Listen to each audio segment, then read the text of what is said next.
같이 말씀 제목 한번 따라해 보겠습니다.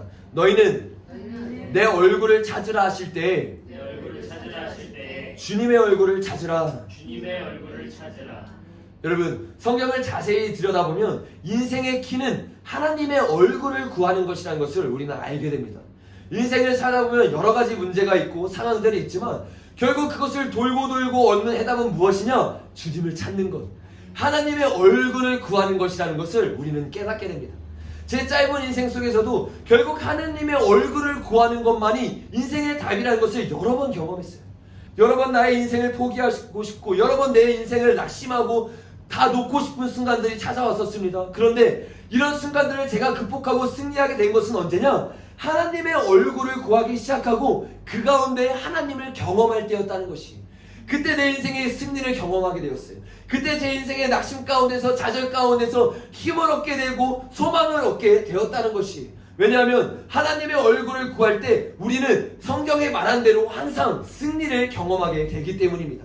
성경에서는 하나님의 얼굴을 구할 때 우리에게 얻는 유익이 크게 세 가지가 있다고 말씀하고 있어요. 첫째는 무엇이냐? 하나님의 얼굴을 구하면 내가 구원받고 내 영혼이 산다는 것이, 시편 80편 3절에 보면 하나님이여 우리를 돌이키시고 주의 얼굴빛을 비추사 우리가 구원을 얻게 하소서.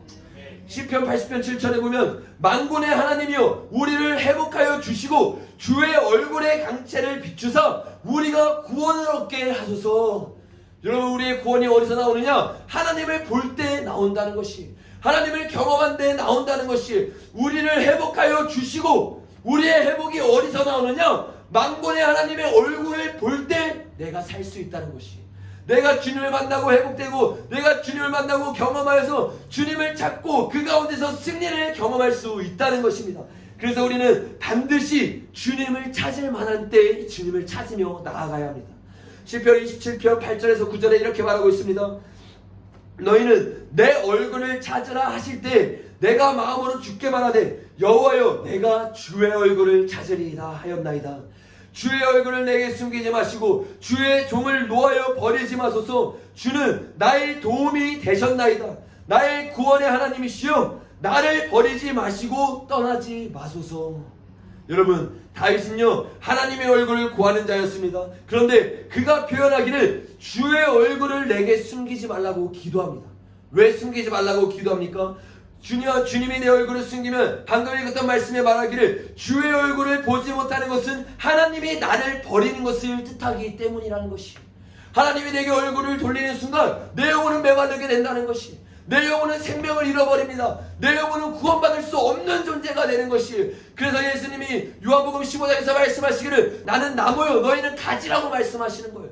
내가 너희 안에 붙어있지 않으면, 내가 예수님께 붙어있지 않으면 살 수 없다는 것이, 예수님을 의지하지 않으면, 예수님을 바라보지 않으면 내 속에는 생명이 아무것도 없다는 것이, 아무리 꽃이 예뻐서 떼어와 보십시오. 그것이 예뻐 보이나 그것은 시간 문제인 거예요. 언제 죽을지 모르는 꽃이라는 것이 떨어지는 순간 끝나는 것입니다.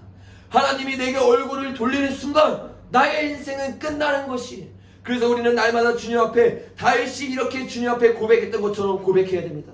시편 143편 7절에 여호와여 속히 내게 응답하소서. 내 영이 피곤하나이다. 주의 얼굴을 내게 숨기지 마소서. 내가 무덤에 내려가는 자 같을까 두려워하나이다. 여러분, 다윗은 뼈저리게 알고 있었던 것이, 주님의 얼굴이 내게 숨어지는 순간 내가 무덤에 내려가는 자처럼 아무런 힘이 없는 자구나. 나는 내 힘으로 아무것도 할 수 없구나. 내 영이 피곤할 때 내가 할 수 있는 건 오직 주님의 얼굴을 구하는 거구나. 여러분, 여러분의 영이 메말라감을 느끼십니까?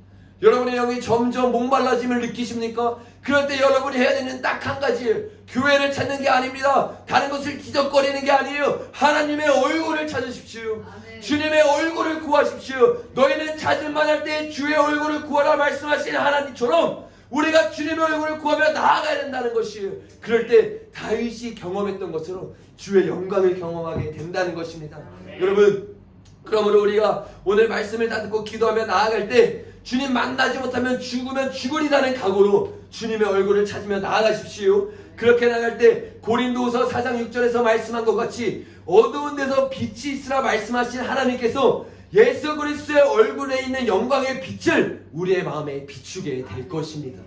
여러분 이 말씀을 붙잡고 나아가십시오. 그럴 때 여러분이 살게 될 것이. 두 번째로 주님의 얼굴을 구할 때 죽어가는 교회와 예배가 살아나게 됩니다. 여러분 교회 예배가 점점 죽어가는 이유는 다른 데 이유가 있는 것이 아니에요. 그 어떤 이유가 있다고 사람들은 말합니다. 이것 때문에 교회가 죽어요. 이것 때문에 예배가 죽어가고 있습니다. 우리 교회가 죽어가는 이유는 이것 때문이에요. 그런데 여러분과 제가 반드시 아셔야 돼요. 교회와 예배가 죽어가는 궁극적인 이유는 하나님이 자신의 얼굴을 그 예배로부터 돌렸기 때문입니다. 다니엘 9장 17절에 이렇게 말하고 있어요. 그러하온즉 우리 하나님이여 지금 주의 종의 기도와 간구를 들으시고 주를 위하여 주의 얼굴의 빛을 주의 황폐한 성소에 비추소서. 여러분 다니엘은 이것을 알고 있었어요.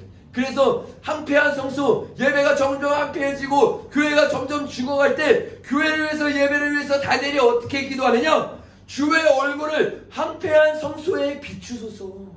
이게 답이라는 거예요. 주님의 얼굴이 예배에 있을 때 예배가 살아나는 거지 찬양팀이 좋아야 살아나는 게 아니라는 것이에요. 콘티 잘 짜고 말씀 아무리 잘 전한다고 그 예배가 살아나는 게 아닙니다. 여러분 예배의 본질을 아십시오. 예배의 본질은 황폐한 예배, 예수님의 얼굴이 비춰지는 것입니다. 성령님의 빛이 비춰지는 것입니다. 그때 우리의 메말라있던 심령이 살아나는 거예요. 교회가 죽어가고 있어서 걱정하십니까? 교회가 점점 예배가 메말라가서 걱정하십니까? 그럼 여러분 기도하셔야 돼요. 우리 교회에 주님의 얼굴을 돌리지 마소서. 주님 교회를 불쌍히 여기소서. 주님 우리 교회가 어떻게 시작한 교회인지 주님 아시지 않습니까? 이 교회가 주님의 얼굴을 돌리는 교회가 되는 비참한 교회가 되지 않게 하시고 주님의 얼굴이 항상 있는 예배가 되게 하여 주시옵소서. 그래서 예배 오는 모든 예배자들이 주님의 얼굴을 구하고 주님을 찾고 주님을 만나는 시간이 될 수 있도록 우리 교회를 축복하여 주시옵소서. 이렇게 기도하시기를 바랍니다. 세 번째로 하나님의 얼굴을 구하면 나라가 삽니다. 여러분 우리가 주의 얼굴을 구할 때 주님의 얼굴을 보게 되면 우리만 축복받고 우리만 살아나는 것이 아닌 우리의 나라도 살아나게 됩니다. 이게 하나님의 영적 원리라는 거예요. 시편 67편 1절에서 2절을 보면 하나님은 우리에게 은혜를 베푸사 복을 주시고 그의 얼굴의 빛을 우리에게 비추사 주의 도를 땅 위에 주의 구원을 모든 나라에게 알리소서. 여러분 하나님의 은혜가 부어지고 하나님의 얼굴을 보면 내가 은혜로 채워집니다. 내가 살아나요. 내가 은혜 받습니다. 그러나 내가 은혜 받고 끝나는 게 아니라 주의 도가 온 땅에 퍼지게 됩니다. 주의 구원이 모든 나라가 알게 되는 역사가 일어나게 된다는 것이 여러분 이게 하나님의 역사였어요. 여러분 요셉을 생각해 보십시오. 요셉은 하나님을 구하는 자였어요. 하나님을 찾는 자였습니다. 요셉 한 사람이 깨어나니까 어떤 일이 일어나느냐? 하나님을 모르는 이방 나라들이 깨어나는 거예요. 이방 나라들이 이 요셉 한 사람 때문에 같이 복을 받는 거예요. 여러분 하나님의 사람들이 깨어날 때 나라는 축복받게 되어 있습니다. 이게 성경에서 주구장창 말하고 있는 이야기. 역대하 7장 14절도 그렇지 않습니까? 내 이름을 걷는 내 백성이 그들의 악한 길을 떠나 스스로 낮추고 기도하며 내 얼굴을 찾으면 내가 하늘에서 듣고 그들의 죄를 사하고 그들의 땅을 고치리라. 하나님의 얼굴을 구하라고 말하고 있잖아요. 여러분 우리가 주님의 얼굴을 구하는 그런 축복의 자들이 되기를 원합니다. 그래서 나도 살고 가정도 살고 학교도 살고 나라도 살릴 수 있는 그런 복된 하나님의 사람들이 되기를 예수님의 이름으로 축복합니다. 여러분 네 번째로 하나님의 얼굴을 구하면 하나님과의 깊은 사랑 가운데 빠지게 됩니다. 여러분 하나님의 얼굴을 구하는데 무엇보다도 가장 큰 유익은 무엇이냐? 하나님과 깊은 사랑 가운데 빠지게 된다는 것이에요. 시편 27편 8절에 보면 너희는 내 얼굴을 찾으라 하실 때 내가 마음으로 주께 말하되 여호와여 내가 주의 얼굴을 찾으리라 하였나이다. 다윗은 이렇게 주님 앞에 고백하며 주님을 찾을 만할 때 주님을 찾으며 전심으로 주님을 구하며 나아갔습니다. 그리고 그 가운데 주님을 만났어요. 주님을 만나니까 그 갇힌 장에서 어떻게 고백하느냐? 시편 27편 4절에 내가 여호와께 바라는 한 가지 그것을 구하리니 곧 내가 내 평생에 여호와의 집에 살면서 여호와의 아름다움을 바라보며 그의 성전에서 사모하는 그것이라. 하나님을 구하고 하나님의 얼굴을 만났습니다. 하나님을 경험했습니다. 그러니까 자연스럽게 터져나오는 고백이 뭐냐? 하나님의 아름다우심을 깨닫게 된다는 것이, 하나님을 사랑하게 된다는 것이. 나라를 살리는 거, 내용이 채워지는 거, 교회를 살리는 거 너무 중요합니다. 그런데 이것보다 더 큰 축복은 만왕의 왕이시는 하나님이 얼마나 아름다우신 분이를 깨닫게 된다는 것이. 그래서 그 주님과 사랑을 나누게 되는 거예요. 행복해지는 것입니다. 기쁨이 넘치는 겁니다. 왜 신앙생활에 율법이 되지 않고 기쁨이라 말하느냐? 연애이기 때문이라는 거예요. 하나님이 신앙생활을 어떻게 만들었습니까? 율법으로 만든 게 아니에요. 사도 바울에게 한마디로 사역을 정의하라고 말하니까 내가 이 사람들을 중매장이로 불렀다. 그리스도와 이 성도들의 중매장이로 내가 여기 서 있다. 사역이 뭐냐? 하나님과 성도들을 사랑하게 만든다는 거예요. 우리의 신앙생활이 바로 그와 같다는 것입니다. 신앙생활은 한마디로 주님과 사랑 나누는 거예요. 날이 가면 갈수록 주님과 깊어져야 되는 거예요. 주님과 사랑을 나눠야 되는 거예요. 근데 신앙생활이 점점 힘들어진다. 신앙생활이 점점 율법으로 변한다. 그러면 나는 사랑을 나누고 있지 않다는 것입니다. 여러분, 여러분의 신앙생활을 돌아보십시오. 교회 가는 게 힘들어지십니까? 예배 준비하는 게 점점 힘들어지십니까? 점점 봉사하는 게 내게 일처럼 느껴지십니까? 그럼 여러분 돌아보셔야 돼요. 언제부터 내게 이게 일처럼 느껴졌지? 언제부터 내게 이게 힘들게 느껴졌지? 언제부터 이게 내 삶을 올가매는 것이 되었지? 그때가 바로 여러분이 첫사랑을 놓친 데인 것을 깨닫게 될 것이에요. 여러분, 첫사랑을 회복하면요 일이 즐거워집니다. 여러분, 순종한다고 주님이 좋아하지 않아요. 이사야서에서 주님이 어떻게 순종하라고 말합니까? 너희는 즐겨 순종하라고 말하고 있어요. 순종이 답이 아닙니다. 성경을 정확히 지켜야죠. 즐겨 순종해야 됩니다. 여러분의 그 교회에서의 사역이 점점 여러분을 올가매고 있다면 여러분은 이 사역을 먼저 하는 것이 아니라 다 내려놓고 주님 앞에 겸손하게 엎드리셔야 돼요. 그리고 주님의 얼굴을 찾으십시오. 하나님, 이러다 나 지옥 가겠습니다. 이러다 나 주님 못 만난 사람 되겠습니다. 윤석정 목사님이 말한 것처럼 목회자들 뿐만 아니라 내가 사역하기 전에, 내가 봉사하기 전에 하나님을 아는 자, 하나님을 경험한 자, 하나님을 기도 가운데 만나서 주님이 어떤 분인지, 얼마나 달콤한 분인지, 그 첫사랑이 얼마나 내게 힘이 되었었는지 깨닫는 자, 그것이 먼저 돼야 되는 것을 깨달았습니다. 이렇게 여러분 주님 앞에 고백하고 나아가셔야 합니다. 그래야 여러분이 살 수 있어요.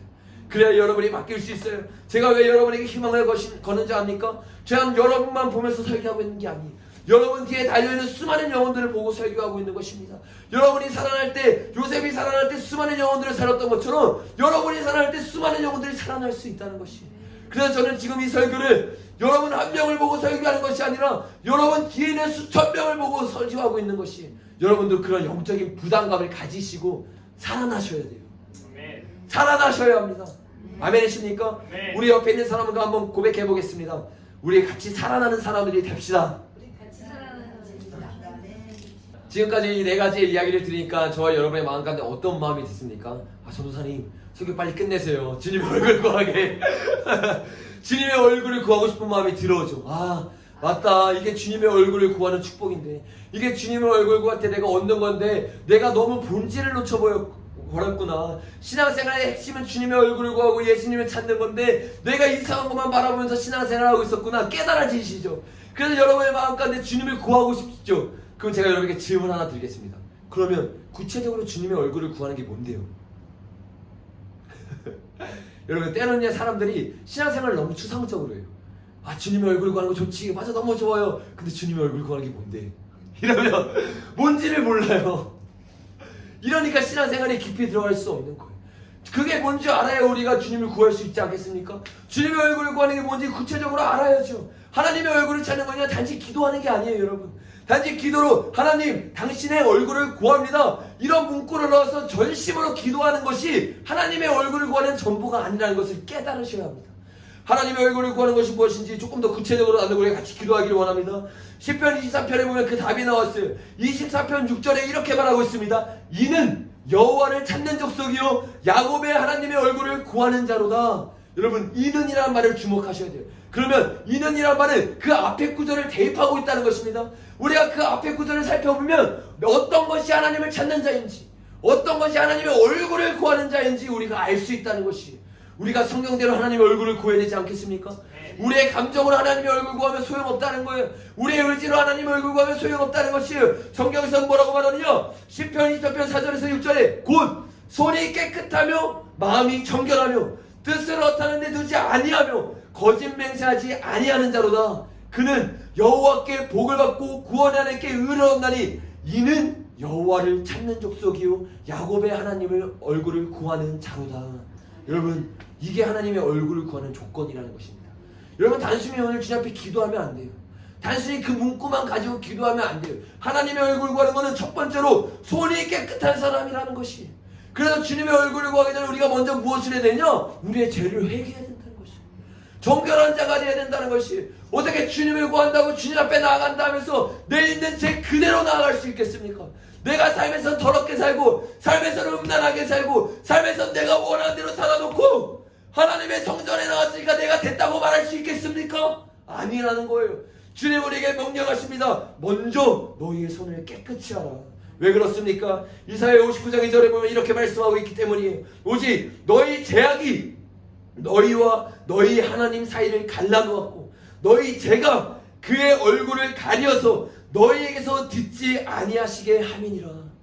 왜 우리가 하나님의 얼굴을 구해도 못 얻느냐? 하나님의 얼굴을 왜 볼 수 없느냐? 그 죄가 하나님의 얼굴을 가리고 있기 때문에, 그 죄가 나와 하나님의 사이를 막고 있기 때문이라는 거예요. 그래서 우리가 아무리 몇 시간 뜨겁게 한 기도 제목만 갖고 기도해도 하나님 만날 수 없습니다. 여러분, 하나님 얼굴 구하기 전에 여러분의 삶을 철저하게 회개하십시오. 여러분의 죄를 철저하게 주님 앞에 깨트려야 되는 거예요. 그거 없이 주님 앞에 나오면, 그거 없이 주님 찾으면 주님 만날 수 없어요. 그런데 안타까운 것은 무엇입니까? 오늘날의 성도들이 그냥 예배만 나오면 주님 만날 수 있다 착각하는 거예요. 그냥 예배만 나오면 주님의 얼굴 만나고 내가 회복될 수 있다 착각하는 거예요.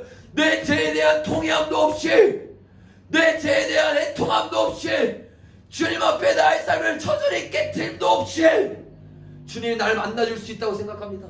나는 이 성전에 나왔으니까 예배 드렸다고 생각합니다. 그거 예배 아닙니다. 여러분, 철저하게 깨달으셔야 돼요. 여러분, 예레미야서에 보면 우리와 같이 예배 드리는 사람들이 있었어요. 그 사람들이 주님 앞에 예배 드리러 나왔습니다. 주님의 간절히 찾으며 나왔어요. 그런데 그 사람들이 어떤 사람이냐? 예레미야 7장 9절에 10절에 이렇게 말하고 있습니다. 너희가 도둑질하며 살인하며 가늠하며 거짓 맹세하며 바알에게 분향하며 너희가 알지 못하는 다른 신을 따르면서 내 이름으로 일컫는 이 집에서 너희가 내 앞에 서서 우리가 구원을 얻었나이다 하느니라. 여러분, 하나님이 이 예배를 보면서 뭐라고 말하는 줄 아십니까? 11절에 내 이름으로 일컬음 받는 이 집이 너희 눈에는 도둑의 소굴로 보이느냐. 하나님은 이런 예배 받지 않으십니다.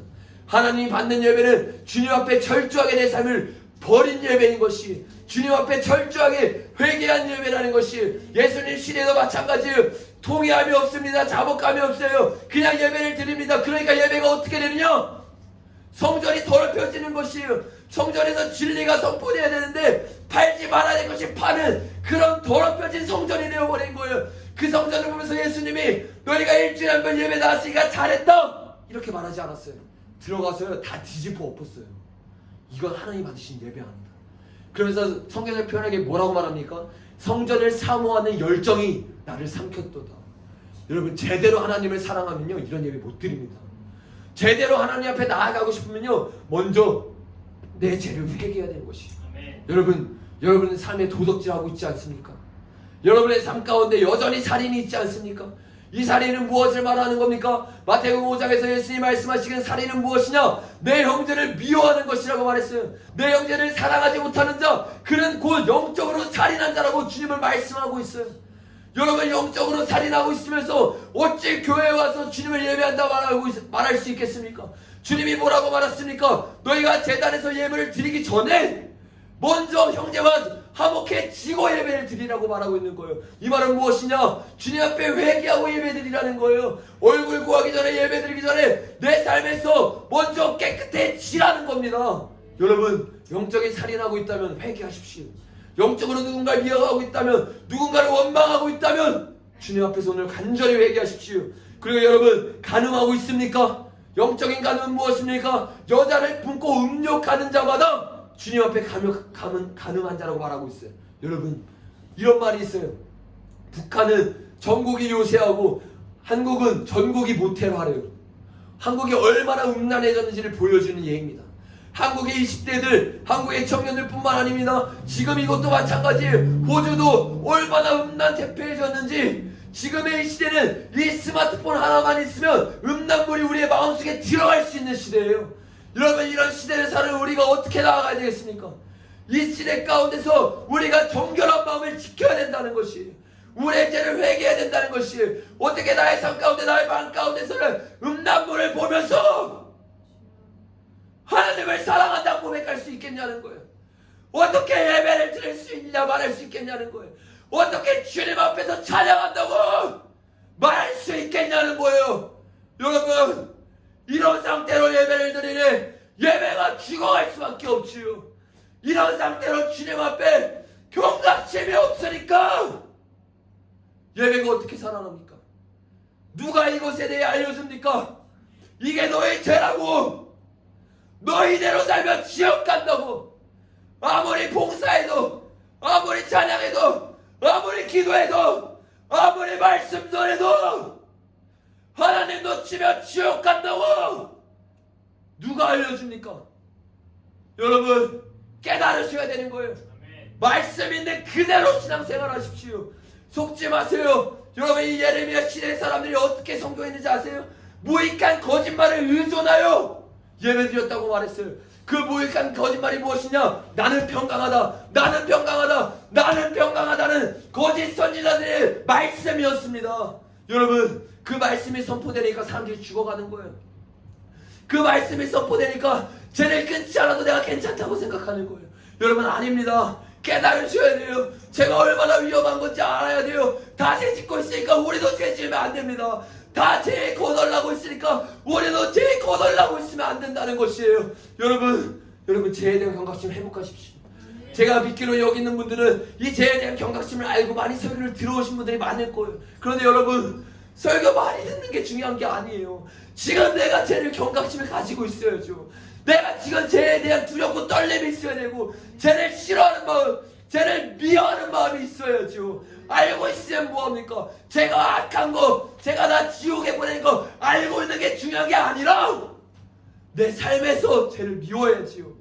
알면 뭐합니까? 내 삶에서 죄를 즐기고 있는데, 이걸 끊을 수 없는데, 여기에서 헤어져 나올 수 없는데, 이런 영적 상태로 나라 못 살립니다. 이런 영적 상태로 청년들 못 살립니다. 여러분, 청년 살리고 싶다고 이 자리에 나왔잖아요. 나라 살리고 싶다고 이 자리에 나왔잖아요. 다음 세대 살리고 싶다고 이 자리에 나왔잖아요.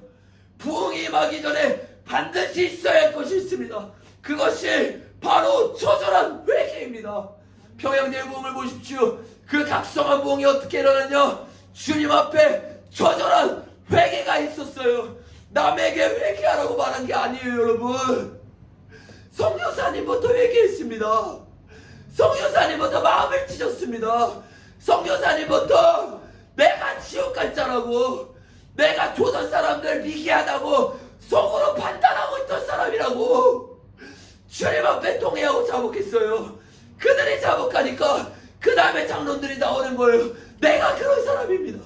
내가 인정받는 장로였고 내가 인정받는 권사였는데, 내가 뒤에서는 돈 떼어받는 사람이었습니다. 내가 뒤에서는 음란한 행동을 하는 사람이었습니다. 여러분, 오늘 우리 가운데 처절한 회개가 있어야 됩니다. 한국교회의 회개가 필요한 게 아니에요. 제발 남 얘기 듣듯이 듣지 마십시오. 제발 이 말씀이 옆에 있는 가족, 옆에 있는 친구, 옆에 있는 학교 직장 동료에게 하는 말이라고 듣지 마십시오. 주님이 나에게 하는 말씀인 거예요. 주님이 나 들으라고, 나 지옥 가지 말라고, 너 지금 경각심이 사라졌다고, 너 지금 죄 미워하는 마음이 사라졌다고, 너 지금 양다리 걸치고 있다고, 온 마음과 온 뜻과 온 힘을 다해 주님 사랑하고 있지 않다고 주님이 우리에게 말씀하고 있는 거예요. 주님이 나에게 말씀하고 있는 거예요. 여러분, 이 주님의 처절한 음성을 들으십시오.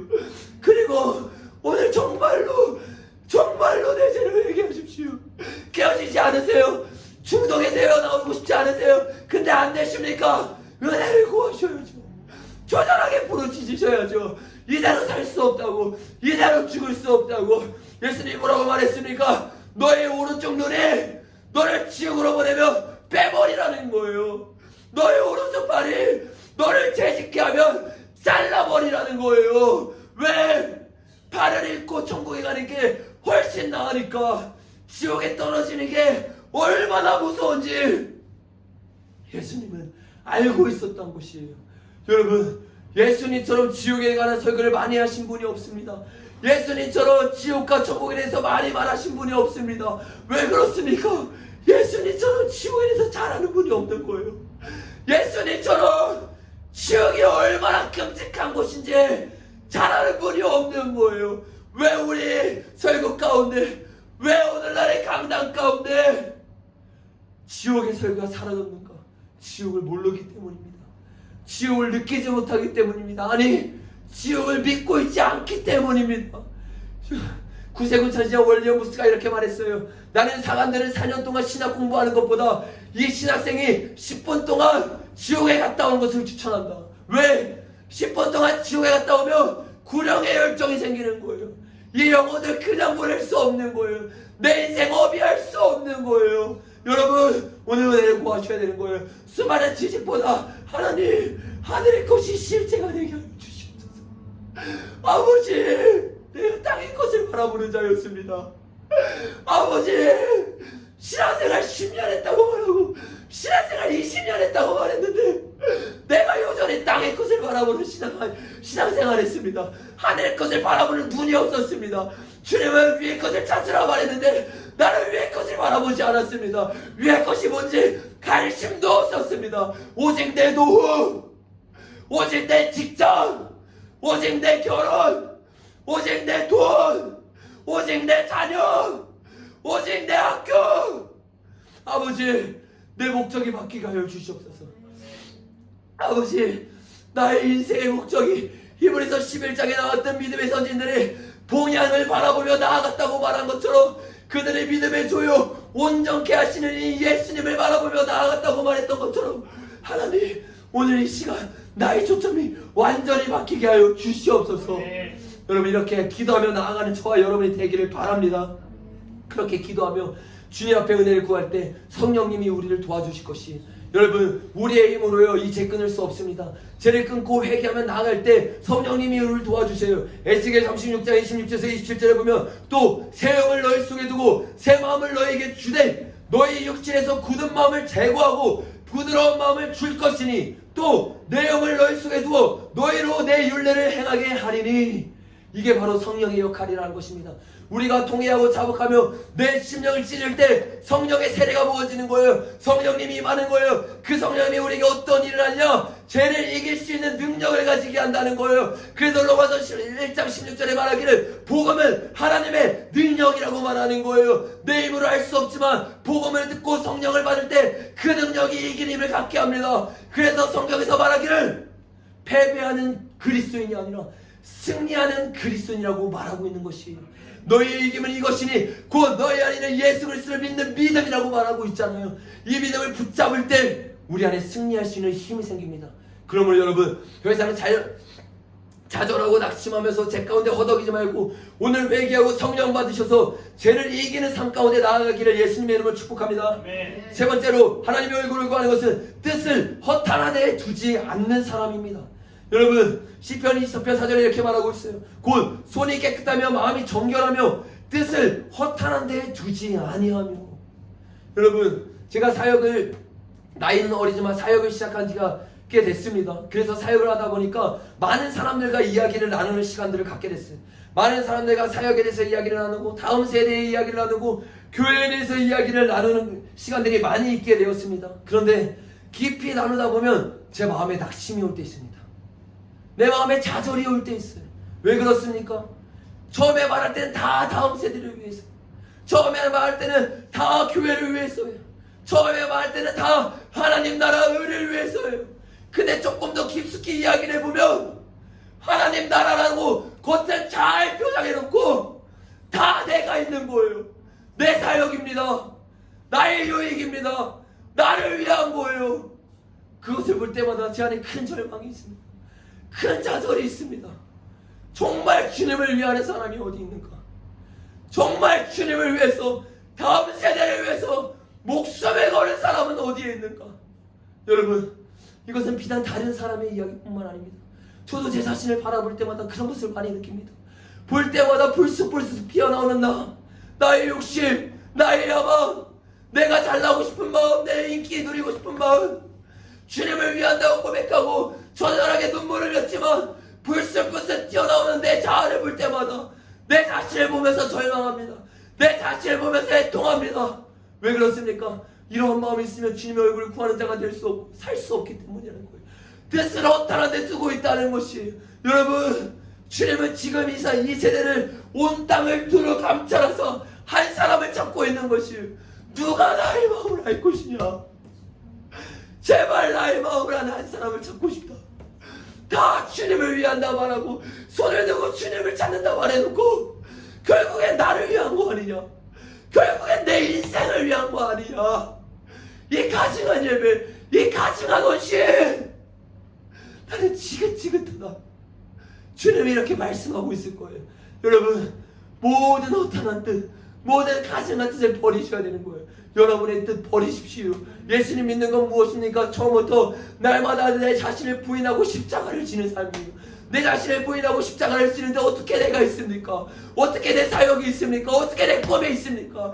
그것이 있으니까 이기적이 되는 거예요. 그것이 있으니까 몸을 사리게 되는 거예요. 내 삶이 중요하니까, 내 훗날이 중요하니까 목숨 걸 수 없는 거예요. 여러분, 뜻을 허탄 데 두었다면 여러분의 마음을 주님 앞에 다시 한번 바르게 하십시오. 인생을 거셔야 되는 것이, 여러분, 바울이 빌립보에 편지를 보낼 때 디모데 한 사람을 빌립보에 보냈습니다. 근데 바울이 빌립보에 디모데를 보낼 수밖에 없었던 이유가 너무나 충격적이에요.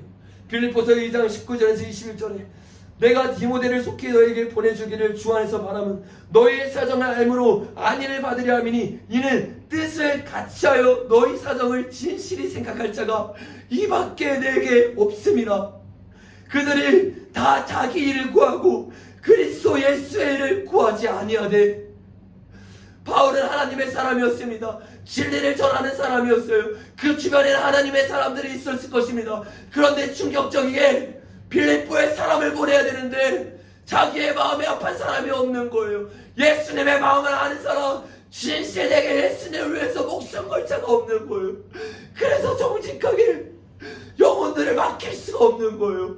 영혼들에게 보낼 수가 없는 거예요. 여러분, 이 처참한 현실을 아셔야 된다는 것입니다.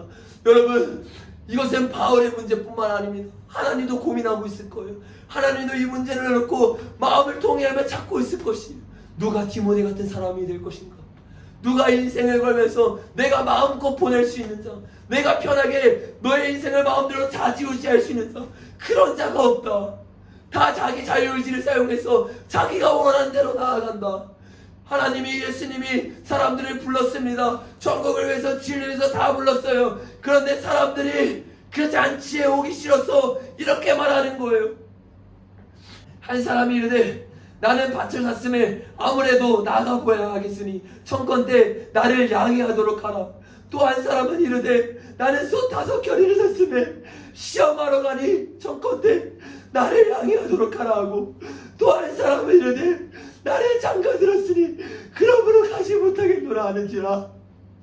예수님이 불렀는데, 예수님이 한 사람 한 사람 초청했는데 다 거절하는 거예요. 왜 거절합니까? 자신의 인생이 있는 거예요. 자신의 비전이 있는 거예요. 내가 하고 싶은 게 있는 거예요. 내 취미생활이 있는 거예요. 여러분, 내 취미생활 다 하고 예수님 따를 수 없습니다. 내가 원하는 삶 살면서 예수님 따를 수 없습니다. 여러분의 뜻을 바로잡아서 예수님과 뜻을 합하는 저와 여러분이 되시기를 바랍니다. 마지막 4번째로, 하나님의 얼굴을 구하는 자는 거짓 맹세하지 아니하는 자입니다.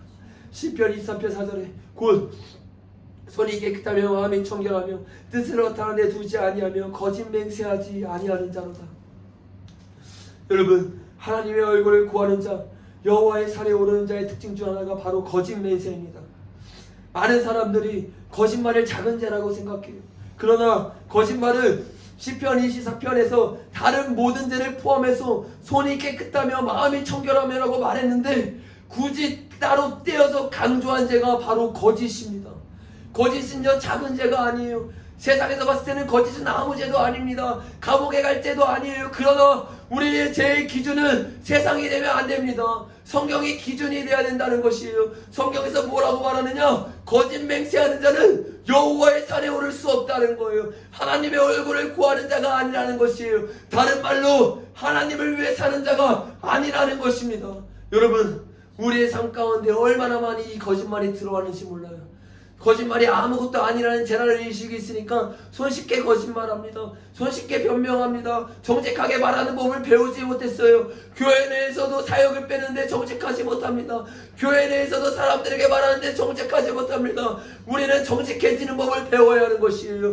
이 정직은 작은 죄가 아니라 하나님을 배반하는 거나 하나님을 배반하지 않거나 하는 죄인 것이에요. 여러분, 초대교회를 생각해 보십시오. 아나니아 삽비라는 살인을 지어서 그 자리에서 죽은 게 아니에요. 아나니아 삽비라가 왜 즉사했느냐? 거짓말 쳤기 때문입니다.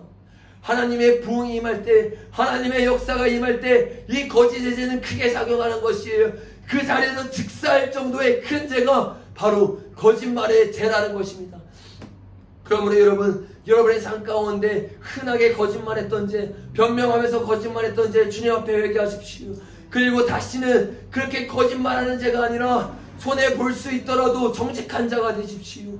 손해 볼 수 있더라도 주님 앞에 서서 대답하는 자가 되십시오. 또 성경에서는 사탄을 표현할 때 이렇게 말하고 있어요. 요한복음 8장 44절에 너희는 너희의 아비 마귀에서 났으니 이는 그가 거짓말쟁이요 거짓의 아비가 되었습니다. 사단을 표현할 때 살인의 아비라고 말하지 않았습니다. 돈을 훔치는 마귀라고 말하지 않았어요. 사단을 표현할 때 뭐라고 말하느냐? 거짓의 아비라는 것이에요. 여러분, 이렇게 성경을 살펴보아도 우리가 거짓이 얼마나 큰 죄인지 못 깨닫나면 우리의 양심이 하인 맞은 것입니다. 거짓은 어마어마한 죄예요. 왜 그렇습니까? 거짓은 모든 죄를 일으키는 문이 되기 때문이라는 것이에요. 사단이 하와를 어떻게 공격했습니까? 하나님이 정말 모든 선악과를 따먹지 말라 하였느냐? 거짓말을 친 거예요. 하나님은 저 나무만 따먹지 말라고 했는데 동산의 모든 나무를 따먹지 말랬냐고 사단이 거짓말로 질문하는 거예요. 이 거짓말 하나 때문에 행동하게 되는 것입니다. 공산주의를 보십시오. 거짓말 하나로 시작한 거예요. 비젤레를 붙잡아서 그 막스가 신앙을 버리고 하나님을 대적하는 사상을 만들게 된 거예요. 이게 거짓의 위협이라는 것입니다. 여러분, 그러므로 저와 여러분은 이 거짓을 철저하게 경계해야 될 줄로 믿습니다. 오카는 목사님은 한국교회에 퍼져있는 거짓말에 대해서 이렇게 말씀하셨습니다. 외국의 한 목사님은 한국교회를 보고 이렇게 평가했습니다. 한국교회가 너무 돈을 사랑한다. 한국교회 지도자들은 너무 음란하다. 그런데 여러분, 그 외국 목사님이 하나 못 본 것이 있습니다. 한국교회 너무 거짓말 잘해요. 거짓말에 그냥 눈 하나 깜짝 안 하고 해요.